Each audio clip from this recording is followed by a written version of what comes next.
1000 பேர்ல 10 பேரு. எத்தனை எத்தனை எப்படி வந்தா? 1000 பேர்ல 10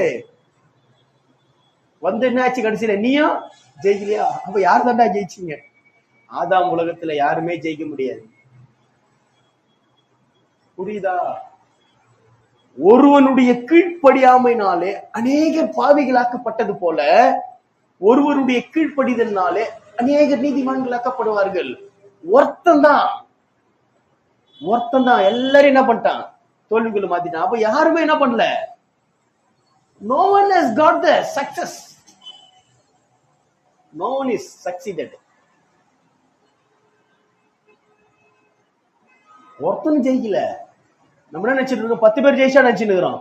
கடைசியில என்ன பண்ணுவோம்? அடுத்த கட்டத்துக்கு போயிட்டு டே தூக்கம் வரடான்னு புரிஞ்சுக்கணும். இதெல்லாம் புரிஞ்சுக்கிட்டு தான் நம்ம என்ன பண்றோம்? நீங்க நினைக்கிறீங்க அப்பா இருதய கடினத்தோட இருக்கிறோம். இருதய கடினம் எல்லாம் கிடையாது. நம்ம நின்று அட்லீஸ்ட் என்ன பண்ணலாம்? 10 பேர் தூக்கி விடலாம். மத வாழ்க்கையில போனா இந்த வாழ்க்கைக்குள்ள வர்றதுக்காக எவ்வளவு காரியங்கள் நம்ம அனுபவிச்சிருக்கோம் நமக்கு தெரியும். கடந்து வந்த பாதையை நம்ம நினைச்சு பாக்குறோம். எவ்வளவு ஒரு அரிதானது இந்த ராஜ்யத்தின் காரியங்கள்.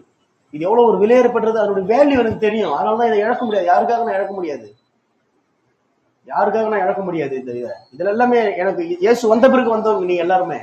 எனக்கு இயேசு வந்த பிறகு வந்தது எல்லாமே. அதுக்காக உங்களுக்காக இயேசு நான் என்ன பண்ண முடியாது? மாத்தி இழக்க முடியாது. அந்த ஸ்தானத்தை நான் விட்டுற முடியாது.